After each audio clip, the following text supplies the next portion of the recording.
It's just been a complete nightmare. It's been, as I say, been badly handled, and it's not done boxing or anyone else involved in any favours. I mean, no favours at all. It's just ridiculous. Situation. The fact that the ring have put out a post saying that it's obviously in jeopardy and it might not happen. I can't comment, Colm, because it's not. Neither of my fighters. I've heard conversations, nothing to do with me. Do you have any heavyweights that they're going to look, because they do say they're going to look for replacements? Is there heavyweights that you have that would be ready? Me? It's foolishness. How can you be so stupid? That's street mentality. This is world-class boxing. This is top-level boxing. If you want to bring that stuff to boxing, that's what happens. If you want to bring that mentality to our game, that is... Because at the end of the day, no one cares about excuses. It doesn't matter if the excuse is real or if you genuinely were unwell or injured or anything. No one cares. Rico Verhoeven might pull out of Usyk fight in shocking last-minute twist. Rico Verhoeven's clash with Oleksandr Usyk has been thrown into chaos just hours before fight night. According to inside reports, there are serious concerns around Verhoeven after an alleged failed drugs test triggered emergency discussions behind the scenes. Nothing is officially confirmed yet, but the situation has already forced promoters into crisis mode, with talks reportedly underway about a potential replacement opponent for Usyk. What was meant to be a historic crossover showdown is now hanging by a thread. People direct and then make a decision if he's out. Okay. When did you first learn about this, Frank? Very late this afternoon. Okay, so it's been a stressful day. To say the least. For the fighters as well. It's a shame for the fighters, for everybody involved. TV companies and more importantly for the fans. Riyadh season, His Excellency, everybody involved in this. We're all gutted, but what can you do? That's Behind the scenes, Don Charles highlights how brutal these last-minute fight decisions really are. Two independent doctors stepping in shows how serious the situation has become. And if Rico is forced out, it's not just a sporting blow, but an emotional disaster for the fighter who prepared for months and now risks losing everything over. Unfortunately, a show of that magnitude, to be pulled out of it, people don't think about how does the boxer feel to lose the opportunity of fighting. Overnight. 3 asterisk. Johnny Nelson is basically calling this whole situation absolute madness. If Rico ends up pulling out, he's pointing straight at the chaos behind the scenes, saying this isn't some casual drama. This is elite boxing where you don't get to waste people's time with uncertainty. If Rico withdraws now, what will happen is the next governing body in line, I'm not sure which one it is, they will say your mandatory is due against our mandatory challenger. And that is what will happen. Moving tact a little bit, there's been a move from a promoter to change. It's a total embarrassment for the event. For asterisk, Derek Chisora completely tears into the excuses, saying enough is enough when fighters keep blaming everything from drugs to contaminated water after missing big opportunities. He's basically calling out the pattern of dodging accountability in boxing. In a situation like Rico... Bad beef, or it's going to be tea, or it's going to be them burritos that we need in Mexico. Fucking mug. Possibly pulling out. That same frustration would explode even louder across the sport. 5 Eddie Hearn is drawing a hard line here, basically saying any fighter caught cheating should be completely erased from the sport. Even though he defends the current situation, the message is strict and unforgiving. In a high-pressure card like this, Any fighter that has knowingly cheated in a sport of boxing should never be allowed to fight again. And I do not believe that he's one of them. And I believe that from the information that's been provided and the fact that he was cleared to fight, I believe that he will be cleared. Astra's Frank Warren makes it clear there's zero room for shortcuts here, stressing that every fighter will be heavily tested and watched closely in a situation already surrounded by tension. That kind of scrutiny only adds more pressure. If anything goes wrong now, it won't just be drama. It will trigger immediate consequences for everyone involved. Testing for this fight. He will be tested, like every boxer on the card will be tested. And I'm sure they're going to test him a bit more, because that would be the natural reaction. I'm sure of that, and he knows that better than anybody. But every boxer will be tested. It's a high-profile card, and the border control will be all over it. It's not just VADA. They're also testing. Astra's Johnny Nelson goes full warning mode, saying drugs don't improve fighters. They just risk lives and destroy careers. His tone is serious, almost angry, as he highlights how dangerous any violation can be. In a volatile situation like this, one mistake doesn't just end a fight, it can end a fighter's entire... God forbid if that happened. And this guy on game, this fighter is on game. What I'm saying is that they now need to talk about legal action outside of boxing to say, if you take this, you are legally going to be prosecuted because you could kill someone. Spencer Oliver is completely baffled by the situation, questioning how something like cocaine even ends up in a fighter's system at such a critical moment. His tone is blunt and frustrated, pointing straight at the lack of discipline when everything is on the line. At this level, there's no excuse that can survive scrutiny. One mistake like this doesn't just raise eyebrows.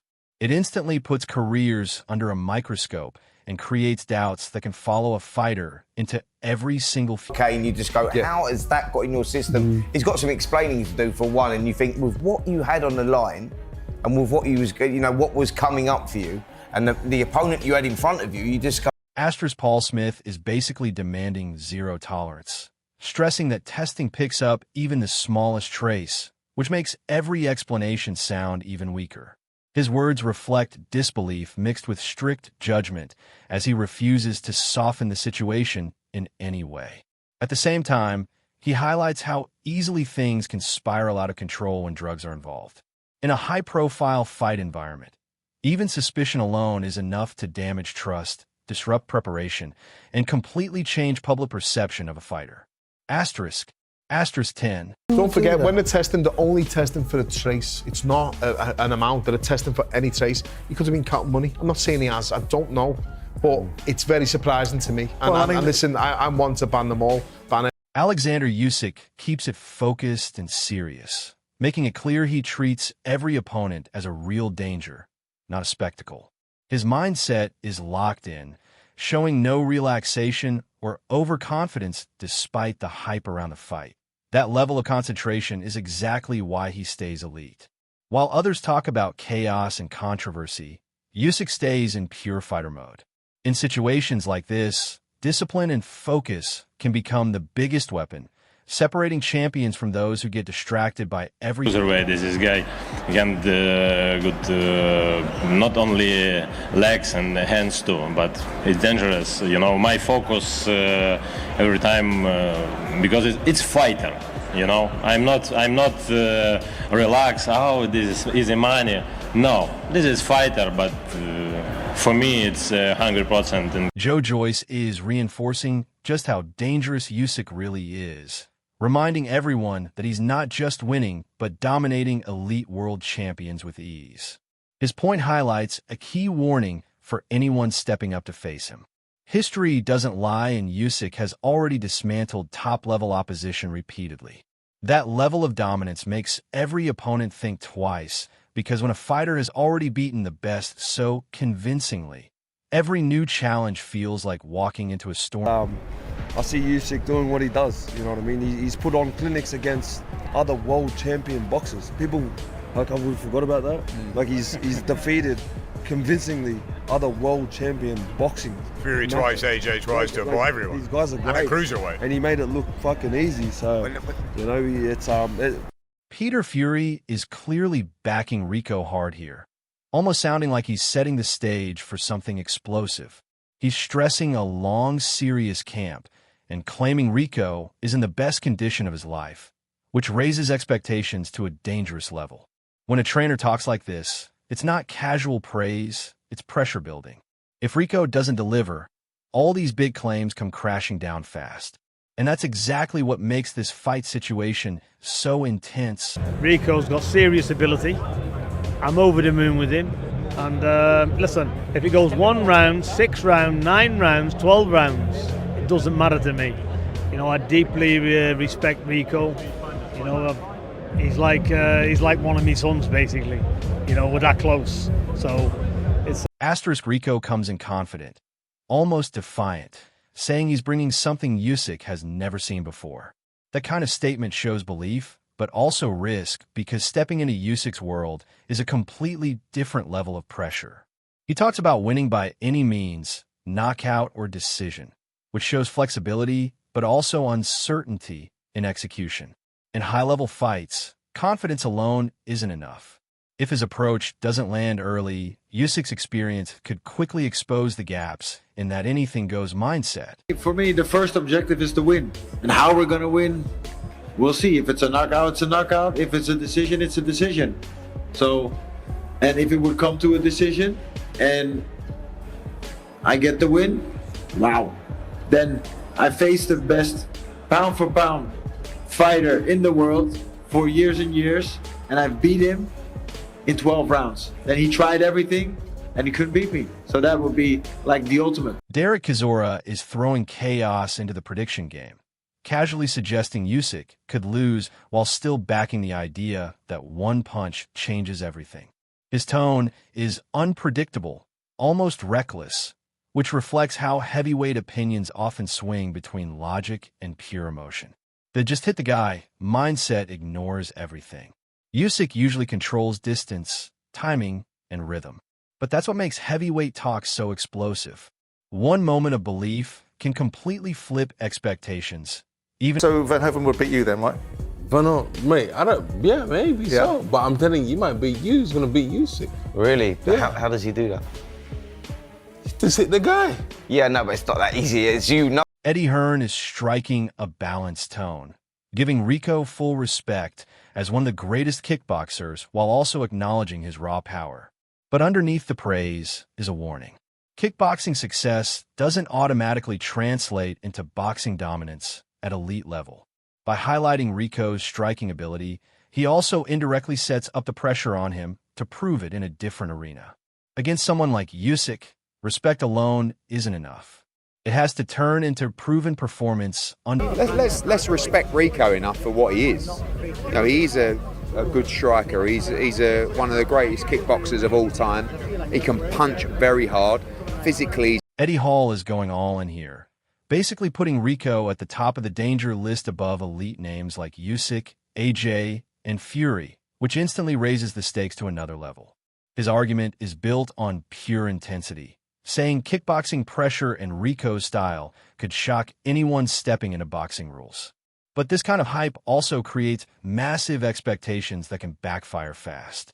When you label someone as the hardest man on the list, anything less than dominance suddenly looks like a failure. This is what these Jake Paul fights are working. It's the transition. It's bringing basketball players against football players against, just weird and wonderful things. And I just feel like a world strongest man versus a world champion boxer in an MMA fight just makes sense. Let's make it happen. Johnny Nelson is basically sounding the alarm on two extremes here: Usyk's preparation and Rico's survival under pressure. He's stressing that Usyk's camp looks intense, controlled, and highly focused, which is exactly what champions do before big fights.